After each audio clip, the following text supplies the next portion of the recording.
құрметті көрермен қауым, қадірлі қонақтар. Қазақстан Республикасының тәуелсіздігінің 25 жылдығына және желтоқсан оқиғасының 30 жыл толуына арналған мақтанышым тәуелсіз Қазақстан атты кешімізге қош келдіңіздер. Құмаш Нұрғалиев атындағы гимназия ұстаздарының шығармашылық кешін сарапқа салып, әділ бағасын беретін қазылар алқасының мүшелерімен таныс болыңыздар. Қазылар алқасының төрағасы Бақытхан Фазылұлы Өлмесеков, мәдениет және тілдерді дамыту бөлімінің басшысы. Әділ қазылар алқасының мүшелері Гүлжана Қалибекқызы Оралбаева, мәдениет және тілдерді дамыту орталығының бас маманы. Гүлсім Садыққызы Құсайынова, аудандық мәдениет үйінің директоры. Кантина Ләззат Сағындыққызы, аудандық білім бөлімінің ресурстар орталығының жетекшісі. Бауыржан Қуанышұлы Утеулинов, аудандық музыка мектебінің оқушысы.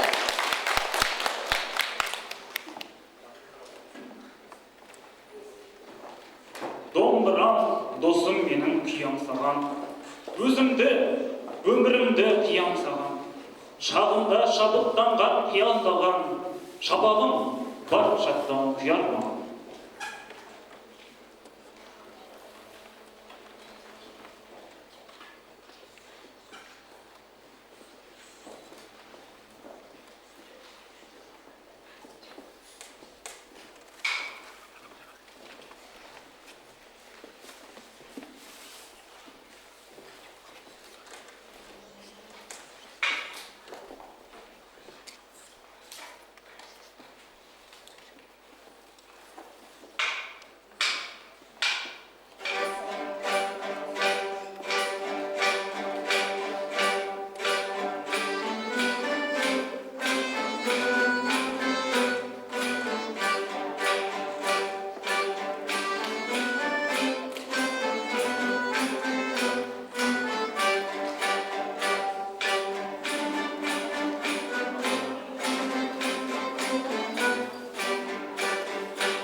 Халық әнінде қазағымның өмірі, тарихы, күллі болмысы жатқандай.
асыл сәулелі қуат. Қас тұрып қадам басқан тәуелсіздік, сәбилік тұсауын өміршең уақытқа кестірген кезден бастап, осынау 25 жылдың бедерін айшылық жерді 6 рет аттаған алып секілді, дәуір жауының мұғым ұстап, тізгін бекем қаға білді. Осы уақытта егемен Қазақстанды бүкіл әлем таныды. Отан, атамекен, атажұрт, тарих. Бұл қай құлаққа да асқақ естілер асыл ұғымдар. Тәуелсіздігіміз туырлы болғай, аңсаған арманымыз мәңгілікке ұлассын.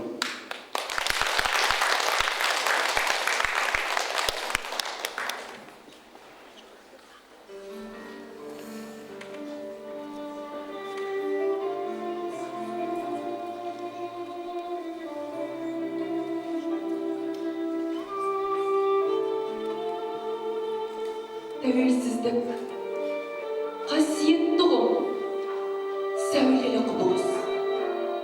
Сандаған ғасырлар мен заманалар бойы бабаларымыздың аңсаған асқақ арманы тәуелсіздік халқымыздың басына бақ болып қонды. Отанымыз тәуелсіздіктің құшағында асқақтап, замана тарихтың неше миллион қисапсыз суреттері көз алдыңа қайта елестегендей. Елім айным, зарлы, мұңды әуені қайта естігендей. Ұлы дала, ұлт рухының шар айнасы, ай мен күндей баға жетпес қазына мүлкі. Сары дала, саратандай жауыр едім, деп Жұмекен ақын зар елегендей. Не көрмеді, не өтпеді. Я, не бір зұлымдық әрекеттердің бәрін, не бір тепештердің бәрін көрді. Даладан көйі бұқар жырау, күн батыстан алапұлт қара бұлт келіп, қазақ жерінің ойран топырын шығаратын асқан көрегендікпен сезсе, зар заман ақындары Мұрат, Дулат, Шортанбайлар, отарлық езгінің елге, жерге, дінге, салт дәстүрімізге тексер, кесір апатын жұтымтып отырып жеткізген. Осылардың соң болат тұлғасы Нарманбет Орманбетұлы Сарыарқатты дәуірін амал толғауында. Қалмады, ей Сарыарқа, сенде қызық, сандал тау сары үлкенді алдым жоқ. Қолымнан келер де жоқ, өнер де жоқ. Баласы байғұс қазақ, қалдым жоқ, деп күйіне жағдайды.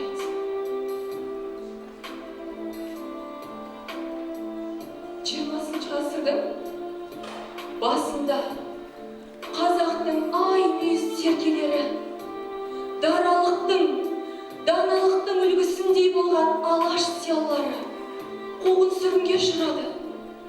Жазықсыздан жазықсыз қуғындалды. Себебі арлы, ойлы туғандықтан, елінің егемендігін аңсағандықтан, тәуелсіздігін көксегендіктен. 1986 жылдың желтоқсанында қазақ жастарының серпілісі азаттық қозғалыс аясындағы ең бір жарқын белес болып табылады. 70 жыл бойы санын улаған қызыл заманның солақай саясатының күл паршасын шығарған желтоқсан көтерілісіне ақиық ақын, қазақтың ақиық ақыны Мұхтар Шаханов. Желтоқсан көтерілісі ғасырлар бойы жиналған ашу-ыза жарылысы деген орынды баға береді.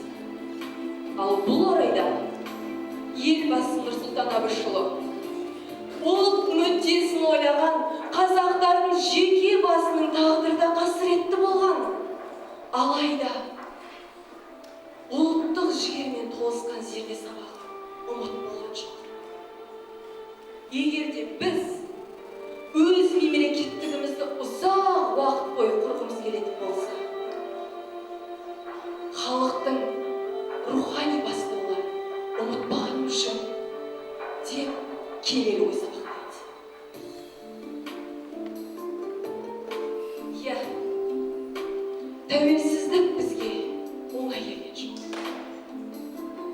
Тәуелсіздік кеме бүтіндігімен, есендігімен заманының шалқыған таудай толқындарын қақ жарып өтіп жүзе беруіне жаратқан енжар болсын.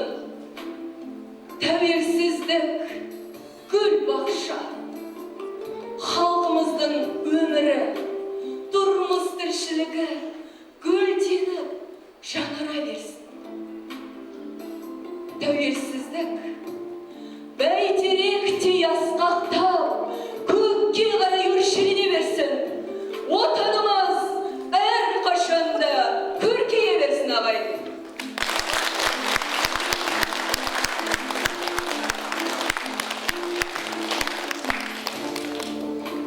Өсер елдің қай сәтте де бірлік болмақ қалауы.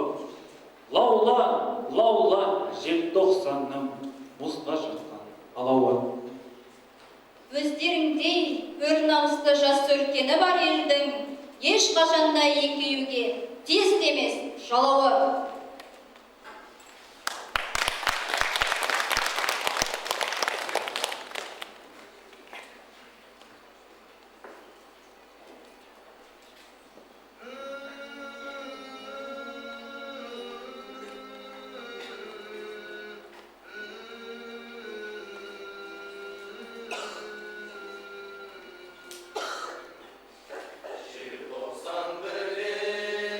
Ел қосқан бірлік,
қуаныш болды екен. Айтайын ба? Менің сезімімді селт еткізген гитара саз ғой.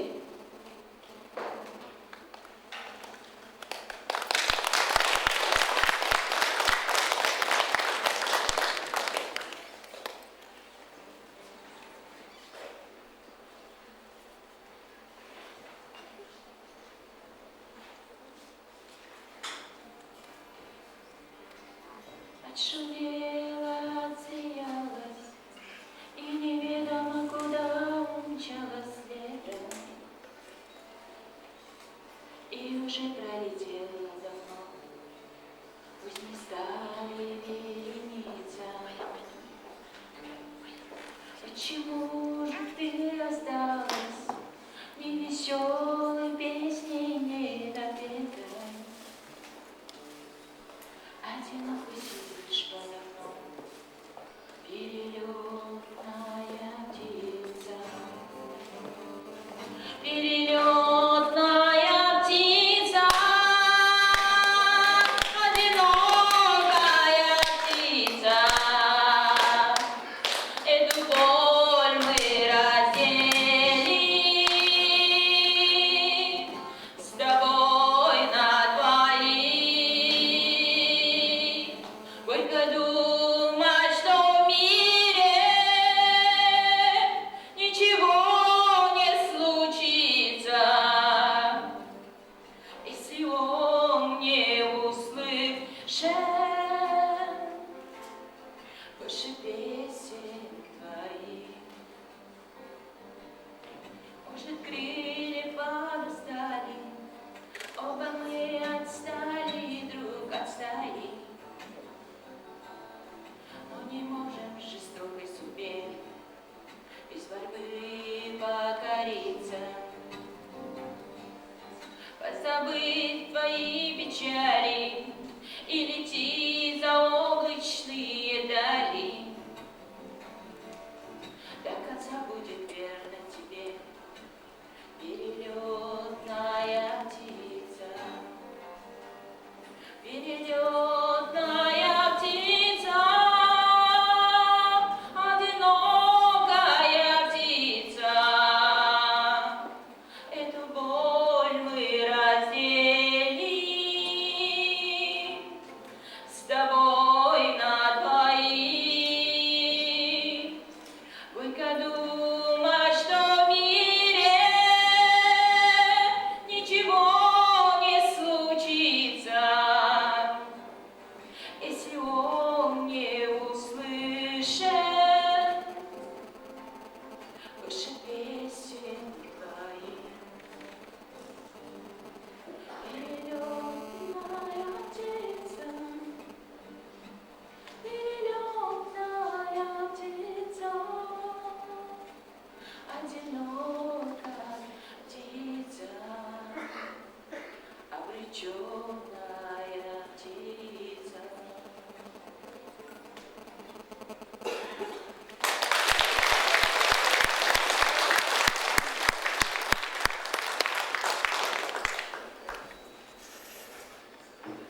Біздің тарихымыз шерлі де қасиетті тарих деп елбасымыз айтқандай, қазақ сахарасында қанды майдандар, дүбірлі шайқастар көп болды. Бірде бодан, бірде азат күн кешті. Еркіндік деп аңсаған ел егемендікке оңай жеткен жоқ. Тар жол тайғақ кешуде, ер азаматтың жанын қиған көтерілістер арқылы келді. Осынау тәуелсіздікке бастар жолдың бастауында ұлт азаттық көтерілісіне де биыл 100 жыл толды. Тарих беттерінен айшықты орын алатын бұл көтеріліс өз кезегінде заман ағымымен 1986 жылғы желтоқсан оқиғасына түрткі салған ащы шындық. Азаттық деп соққан жүректердің, соң білектердің арқасында қазақ сахарасында бостандық тамыр. Сол сәулелі таңды атырған ерлердің есімі ұмытылмастай болып, біздің санамызда мәңгілікке сақталады.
әттең тыңдалмайды ғой, арысымыз тыңдалмайды. Сендерде баш жоқ. Сендер ексіңдер. Білдіңдер ме? Біз айда барып, кімге мұңымызды шағамыз? Бұлық былай десе, қой алдыңда. Рас айтасың. Мейлі, Рас айтасың. білгені болсын. Қайтейік.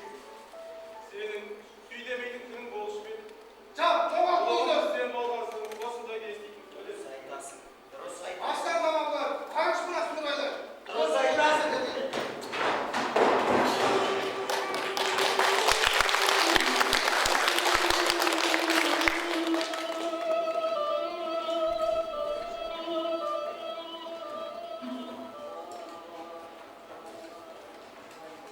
Assalamualaikum. O yazıyı çakırdan sonra. Gel. Al olsun.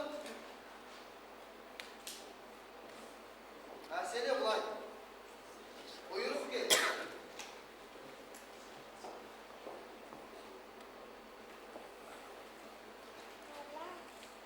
Bağırlığın bilesinde soğuk bol kalır.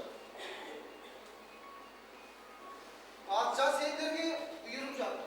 Енді елдің бәрі бейнет көріп, соғысып қырылып жатқанда, сендер мұнда киіз үйдің ішінде қымыз ішіп, рахаттанып жата беруге болмайды. Енді мен сендерге бұйрықты оқып беремін. Тыңдаңдар. Бұл бұйрыққа ақ патшаның өзі қол қойған. 19 мен 41 арасындағы азаматты қазақ елі әскер керек үшін тезінен жинап, өкімет қолына, тыл жұмысына тапсыруға керек. Жарлық осы. Тез атқару керек. Бұл патшаның өзіне келген бұйрық.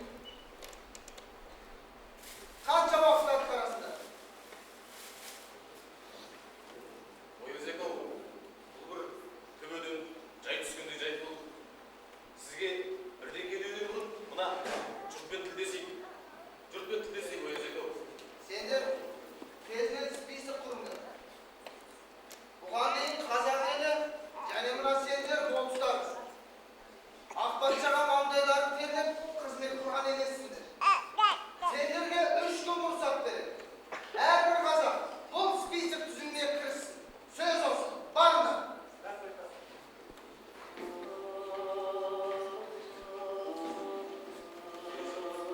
Смотри, егер жақсы болыс болса, осы жолы өзіңді көрсетесің. Әйтпесе,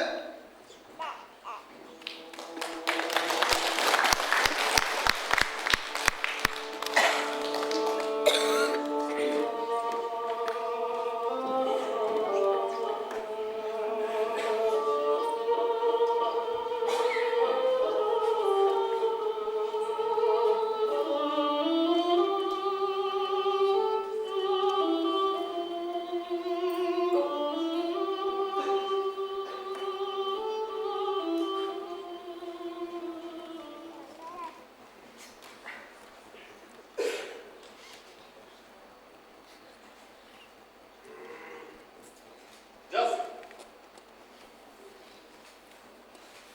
Ана көп көрді жаз. Кенжебайдың ұлын жаз. Жаз. Әй осы, мен білсем солар 30-ның атрақ бер жағы 40-қа толады. Жарық жаз. Келесі әлі жатты жаз. Соның ұлы, мен білсем 19-20-да. Жарық жаз. Болсеке, ол бала былтыр 13 деді ғой. Қазір мен білінше бір 14-15-те. Ей, шаруаң болмасын. Жаз дегенсің жаз.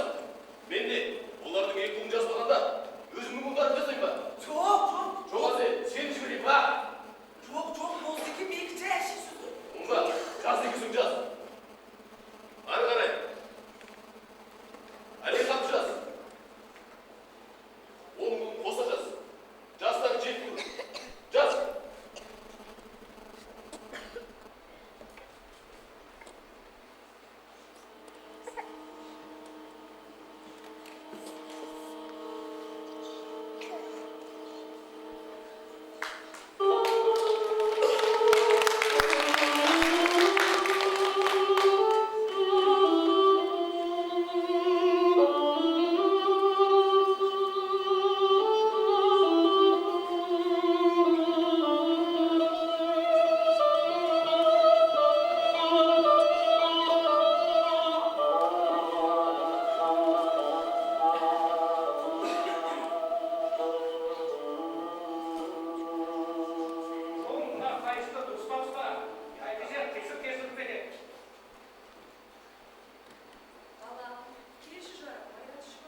Әкет, ұста! Бермейміз. Ұста!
Көкіректі зар қылып, қорлықпен қайтып өтерміз.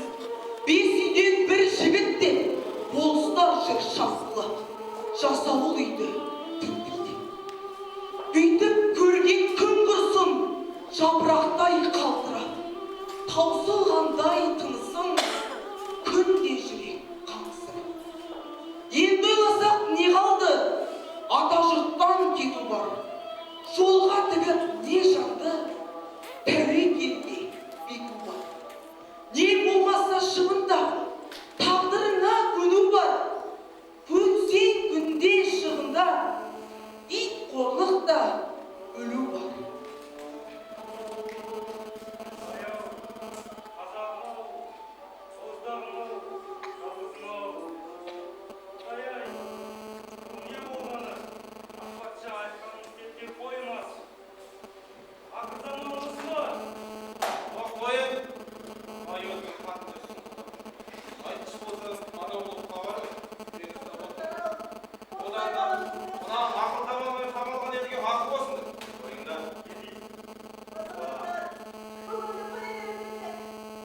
Ойындар енді сұңқылдамай, бәріміз абақтыдан шықтық. Енді бәрі жақсы болады. Уа Албан баласы, неге жиылдың? Ер басына күн туды. Барлықтарыңыз неғі бұйрығы отызда түге. Анау сықсыған болыстардың айтқанын естідіңдер. Ертең ұлыққа жауап беретін күн. Кеңесейік! Кеңесейік!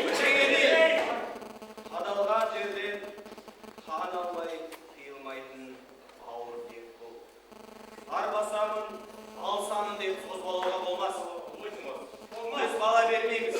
Бермейміз дегенде сұрмауымыз керек. Елдің бәріне жар шашыңдар. Сөз өзағай, ертең ұлыққа барамыз.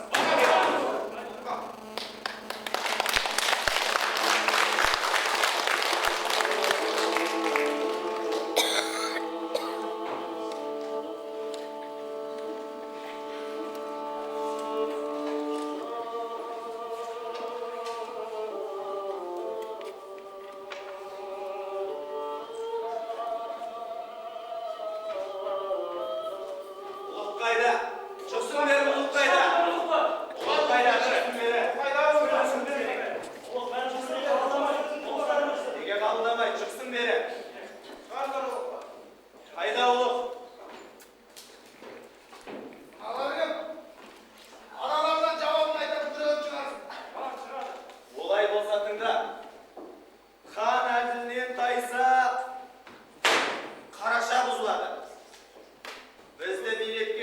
патша осы күнге дейін мына жарлықты шығарып елді дөрлеттірді. Елу жыл билеген жоқ. Елу жылға толған жоқ. Билегенге оғанға дейін солдат алмақ емес еді. Одан таңды бұл бір. Екіншіден 21 мен 45-тің арасында алым алды. Бұл екі. Дұрыс айтасың. Жерді алды, қонысты алды, атамекен жерімізді, күн көріп отырған суымызды алды. Бұл үш. Хан әділмен тайды. Әділмін деген ақ патша мына біздің өз жерімізді өзімізге сатты. Біз хан патша түзеледі деген ойда болдық.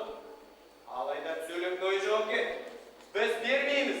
Баланы бермейміз. Біз бермейміз баланы. Бермейміз ба? Патша баласын. Тіпті қоймаса, жепке ұсталып, орғасып, қой шағырылғанша астына ат, қолына қар өсіп. Ол рас, иә. Өтсе жастың өлсін. Бала беремін десе, жарым өлтіреді.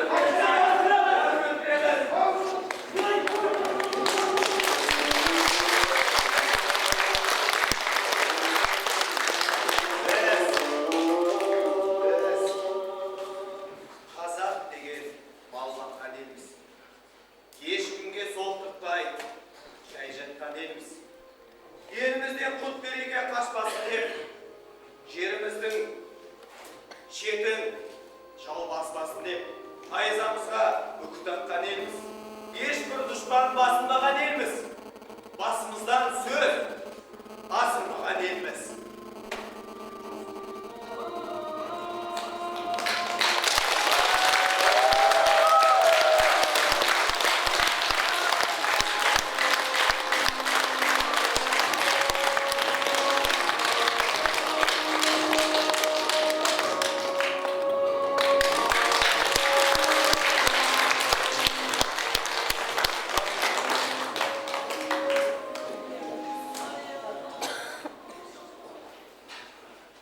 Домбыра мұша шешен болдың неге, күй толған көкірегің шежіреме.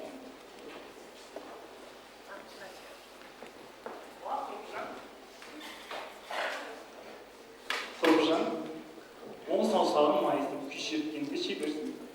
Ал қазір орындалғалы отырған аққу күйінің бір қызық тарихын білесің бе? Айтыңдеше, тыңдайын. Бұл күй Нұрғисаның атасы Тілендидің бері келе жатқан күй көрінеді. Атақты Қыз жібек фильмінде аққулар көлге қонған сәттің көрінісін түсіру барысында аққулар айналып көлге қонбай қойған. Сол кезде Нұр ағамыз киелі домбырасын қолына алып көмбірлеген аққу күйін шерткен екен. Күй әуенін еліткен аққулар көлге біртіндеп өздері қона бастады. Домбыра үйірмесінің жетекшісі Шешенқұл Қажымұқанның орындауында аққу күй.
шіркін алмас. Қазақтың бейне жетер не бар десеңші. Расында да, би өнердің нағыз құдіреті. Қазақтың би өнерінің астарында ұрпақтан ұрпаққа жалғасқан үлгі өнегесі, мол қазынасы жатыр.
ғашықтар ашық бекен күрсінбеген, жүректер бақыт деген дүрсілдеген.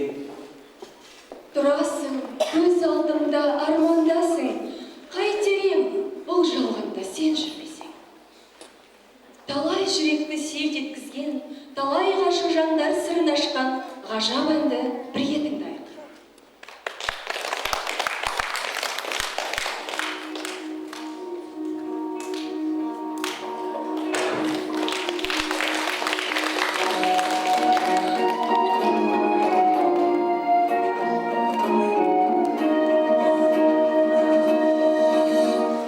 Ертегі әлем жерде дәуен, қиялым көкте барадасың.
Солар қалай ғана жүргізуші кандидат екен, қолыма түсі жан шығар.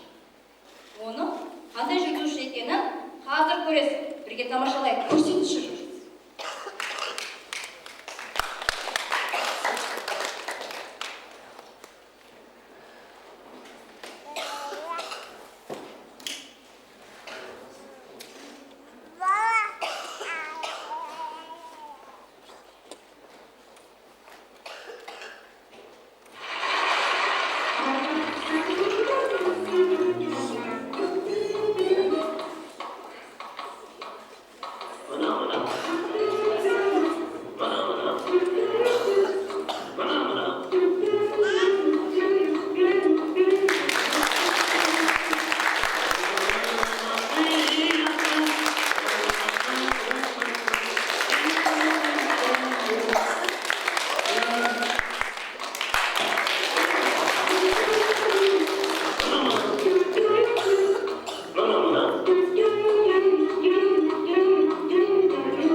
The question is, who cares?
Пай шіркін Әлия. Қазақтың әндері десеңші. Тыңдасаң бір құмарың қанып қалады-ау шіркін. Арман, сені сондай тамсандырған қандай ән білгім кеп құмайтып бара жатырмын. Білсең айтайын, бәлкім білетін шығарсың. Ол Қытай Халық Республикасының төрағасы Цзэн Цзиньпиннің жұбайы Пэн Люаньның шырқап салған ән екен. Енді біреу білсе, біреу білмес, бұл қазір интернетте бірінші орын алып, ең көп көріп жатқан видеолардың бірі болып кеткен. Қабыл алыңыздар. Иә, дұрыс айтасыз. Бұл Ибадолла Матақовтың Жәмила қызға арнаған өлең жолдары екен. Қарлы ғашық. Қабыл алыңыздар.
Балнұржан, сен бір терең ойдың құшағында тұрсың ғой.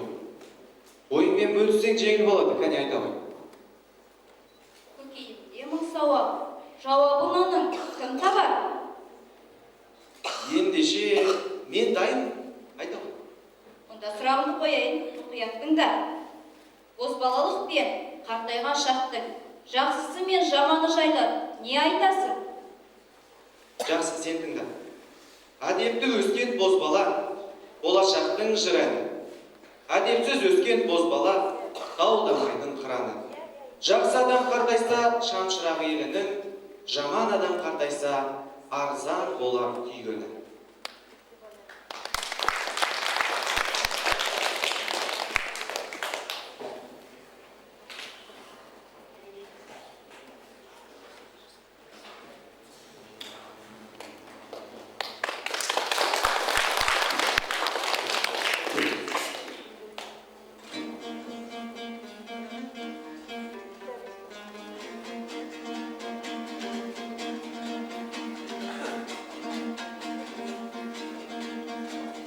Жақсы бір адам қартайса көкірегі хат болар. Жаман бір адам қартайса бықсып бір жанған шоқ болар. Жақсыға белгісі жанып тұрған от болар. Жаманға белгісі қайран боп қалған сал болар.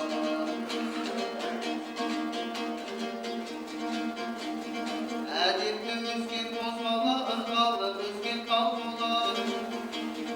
Әдепсіз өскен бозбала жүргенде жері дал болар. Әдепті тәлім аларсың жақсының ерсек қасынан. Төбенің шығып басына бақытың қонар қасына. Жақсы да жаман Алланың қолдары ісі қалаған. Көшіп дәулет біреуден біреуге қонар жаңадан. Жалған мақтаншақ сөз шығар ақылы жарым шаладан. Жақсы боп сенің өсіп ата бір менен анадан.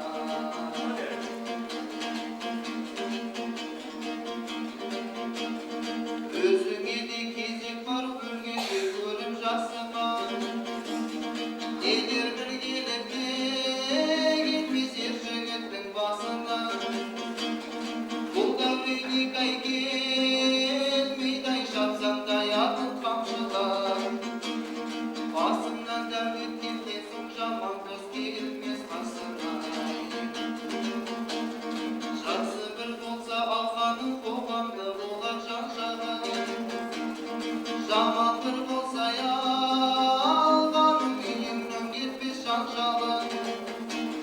Бала-шағаң отаның отырғызған баубағың.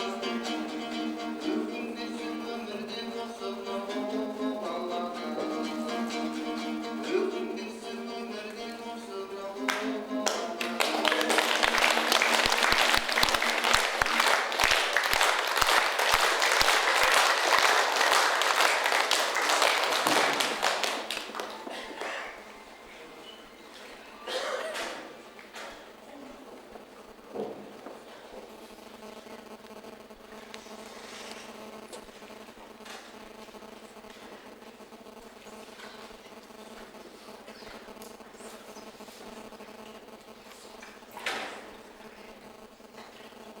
Ой, теңгелер, теңгелер, саған күн теңгелер. Әттеген ай, Әлияға бір гүл алып берейін деп еді. Мына құрып кеткен кризис та болмады. Алқымнан алып. Қайтсем екен, ай болмайды ау теңге. Арман-ау, сен маған дос жасайын демен ғой. Дос сен қайда?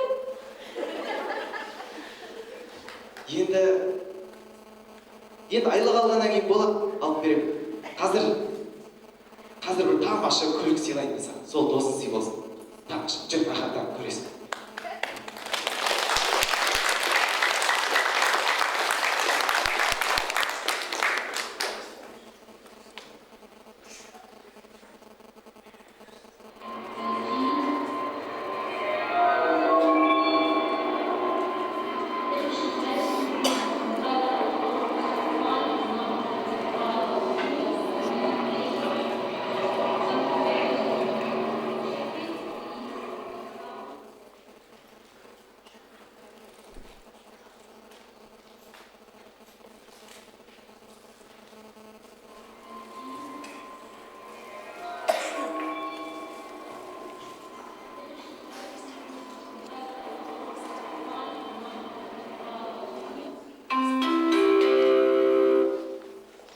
Құрметті валюталар, мұнай бағасының түсіп, доллардың шарықтауына байланысты сіздерді құлдырау алаңына шақырамыз.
Құрметті валюталар, қаржы кеңістігінде құбылмалы ауа райының сақталуына байланысты қан қысымдарыңызды уақытылы өлшеп, жүйке жүйелеріңізді сақтаңыздар.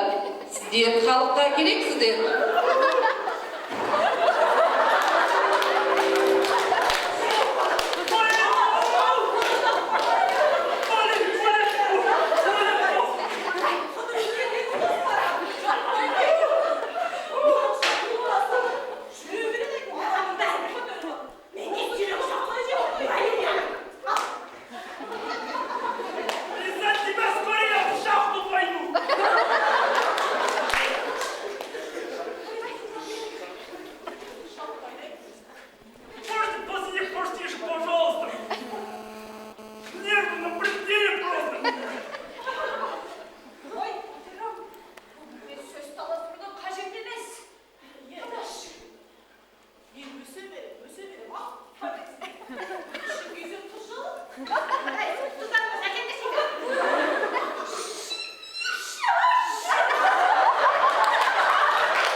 Тыңдаңыздар. Мұнай бағасының өсіп, доллар бағасының құлдырауына байланысты барлық валюталар доллардан басқасы шарықтау алаңына шақырамыз.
өзен бетін сыза жүзген бейнелері, мың құбылтар салған әуезді әндері қиял ғажайыпқа жетелейді.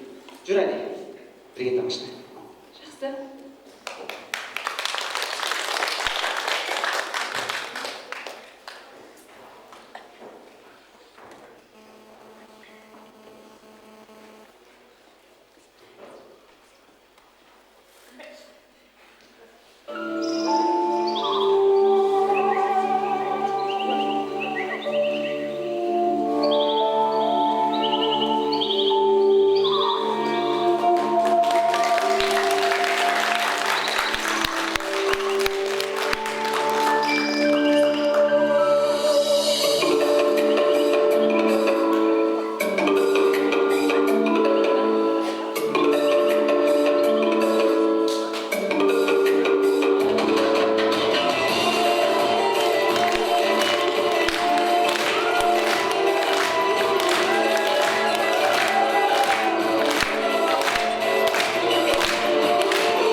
Алматы түні, Алматы түні. Қандай әсемін десеңші. Арман, сен бір студенттік шақтарыңа саяхат жасап қайтқандайсың ғой? Әрине. Менің студенттік шағым Алматы қаласында өткен, сондықтан да Алматы өте керемет. Алматыға жететін қала жоқ қой шіркін. Дұрыс айтасың. Сонымен бірге, биыл Алматының іргетасы қаланғанына 1000 жыл толып отыр. 10 ғасырлық тарихы бар қаламыз есі қазақ баласы үшін қасиетті мекен.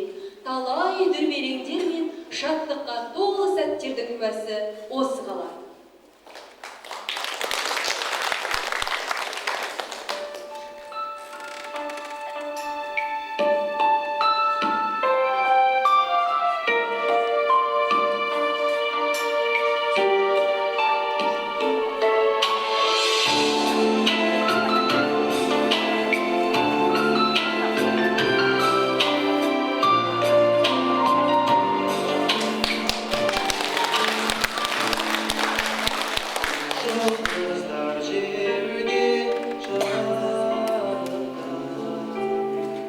байланып қалған секілді қазаға тұрған жасыл бақ ойланып қалған секілді алатау алдынларында сәулелі киіп үнсіз болсайды көше ағынға алатау арман тынымсыз алматы күн алматы түні ұйқымда менің қонады алматы күн алматы түні мен болып жаным жырлады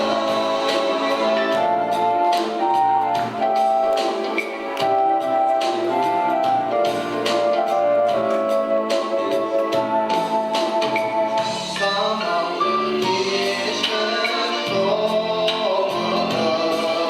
шоғыры армандың оты жанады менің де жастық өмірім көшеде өтіп барады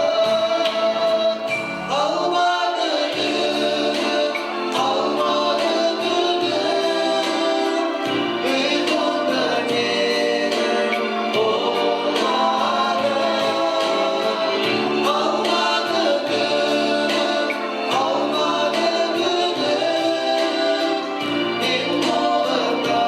мен болып жаным жырлады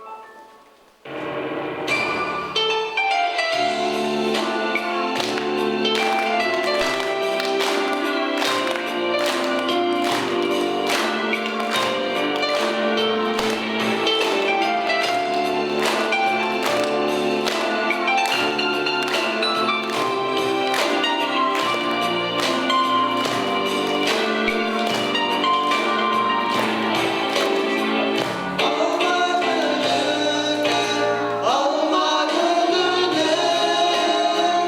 ұйқымда менің қонады алматы күн алматы түні мен болып жаным Арман, жаңа ғана көңілденіп ән айтып тұрып едің ғой, не болды? өмір жайлы оның мәні жайлы ойланып тұрмын ғой Дұрыс айтасың. Мына қамшының сабындай ғана қысқа ғұмырда адам баласы бір-біріне қол ұшын беріп сыйласып өткені дұрыс қой. иә әрине өмірдің мәні сыйластық қой шын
Әлия, сен білесің бе?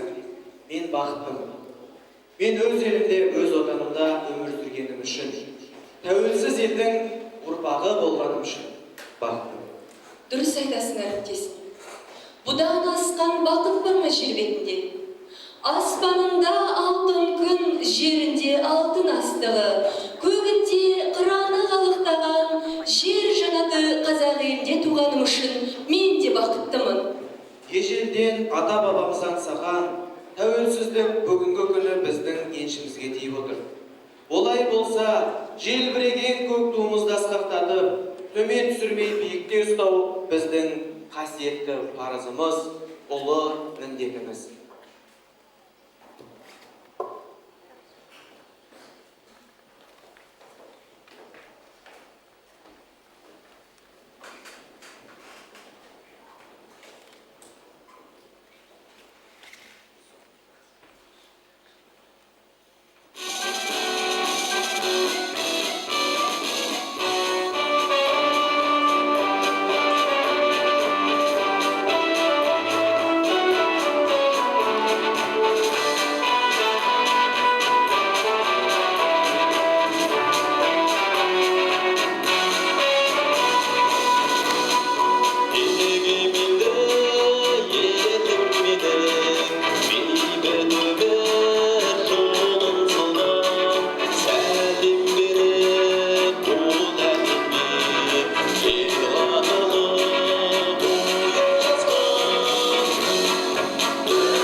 Тәуелсіздігінің 25 жылдығына және желтоқсан оқиғасына 30 жыл толуына арналған «Мақтанышым тәуелсіз Қазақстан» атты шығармашылық кешіміз өз мәресіне жетті.